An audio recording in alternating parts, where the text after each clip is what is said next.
57mm. That's the smallest caliber cannon that is used on a Soviet-made T-34 tank in the entire game. And there are a lot of T-34s in this game.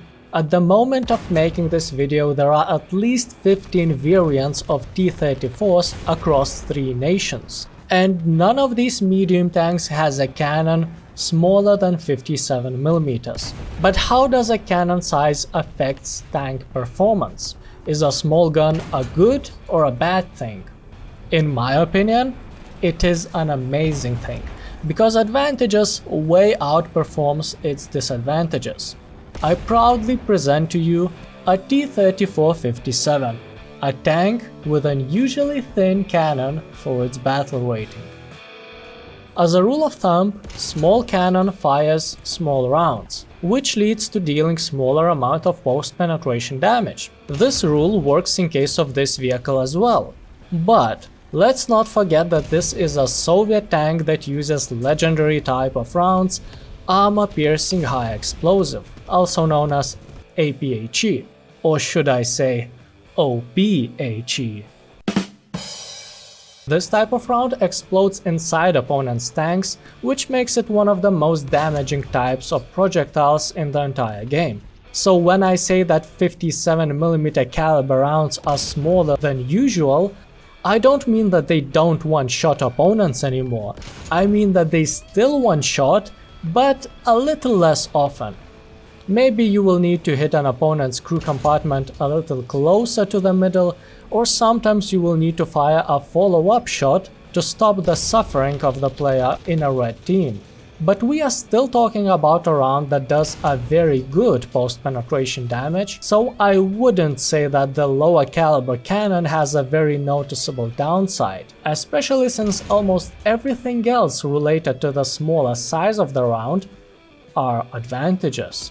For example, penetration. Up to 145mm of penetration is a bit less than other vehicles with solid AP rounds can penetrate, but it's enough to feel comfortable at vehicles 4.7 battle rating. Some heavier tanks might be a problem when up-tiered, but in general, most tanks can be penetrated frontally at any range if you hit their weak spots. In comparison, a 57mm APHE round with a ballistic cap in some cases even outperforms 85mm cannons of other T-34s at higher battle ratings. So if those tanks are playable, it would be unfair to complain about the penetration of this one.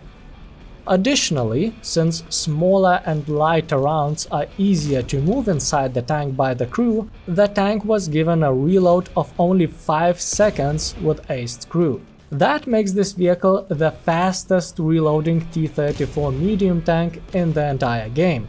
Even with untrained crew, you will be able to fire follow-up shots at opponents' tanks faster than crew replacement can be finished with aced crew. So if you couldn't one-shot an opponent, as long as his gunner was knocked out, you can safely finish the job with another round. Or you can engage multiple tanks at once to destroy as many as you can in a short amount of time and get behind cover when someone finally notices why their allies are disappearing. Additionally, these relatively small projectiles have a very good muzzle velocity of 990 meters per second. It is the fastest APHE round out of all T-34 tanks in the entire game, which makes T-34-57 one of the best tanks at long-range sniping, since you don't need to aim the sights so much higher as you would need with other tanks. Sometimes, even if I didn't know the distance to the target, the first shot fired approximately in the opponent's direction was able to successfully hit the target. The tank can also use high explosive rounds, though these rounds don't work so well on this tank because when talking about explosive rounds, cannon's caliber matters. Relatively small rounds contain only 220 grams of explosive and can penetrate only 5mm of armor, so not worth using against anything except those vehicles that have crew members in the open. Turret's rotation is more or less average compared to other medium tanks you will fight against. If you are immobilized and someone is trying to drive around you to avoid your cannon, most likely they will fail. Though when it comes to gun depression, most vehicles will outperform you, since -5 degrees on Soviet tanks is barely enough to feel comfortable on somewhat flat terrain. And playing hull down is almost impossible, unless we are talking about a very gradual elevation. But who needs to play hull down when you are protected with Soviet steel?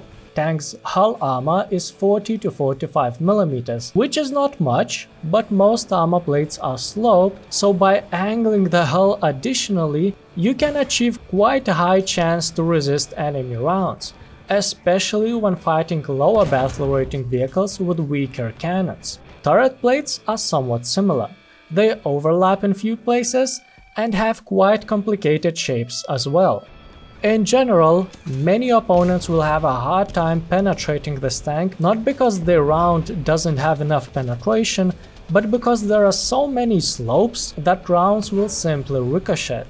Additionally, tank's ammunition is stored at the bottom of the vehicle, so if you have at least a little rock covering the lower part of the tank, you will have immunity from ammo rack detonations. Sometimes T-34 can feel almost like a heavy tank, just without all this weight that slows you down. So it's not only well protected, but also a pretty fast vehicle, at least in comparison with other medium tanks.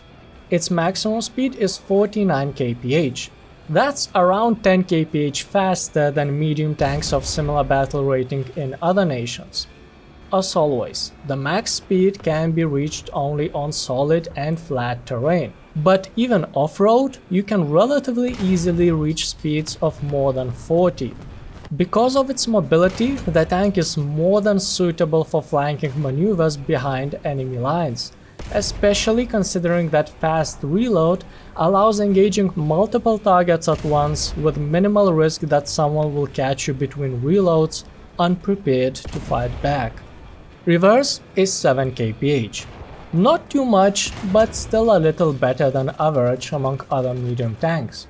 For most basic situations when you need to drive backwards to hide behind a rock or building, this should be enough. The only machine gun the tank has is low caliber and coaxial. It can only be useful against completely unprotected trucks, which are mostly in Soviet tech tree, so you don't get to play against them. Therefore, machine gun, except in very rare cases, is not useful.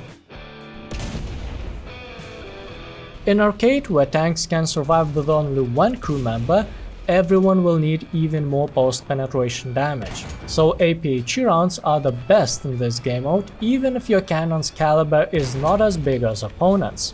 The engine boost makes already maneuverable tank even faster, and ability to penetrate tanks frontally becomes even more useful since you won't get a chance to flank opponents and shoot at their side armor as easily as you could in game modes without name tags.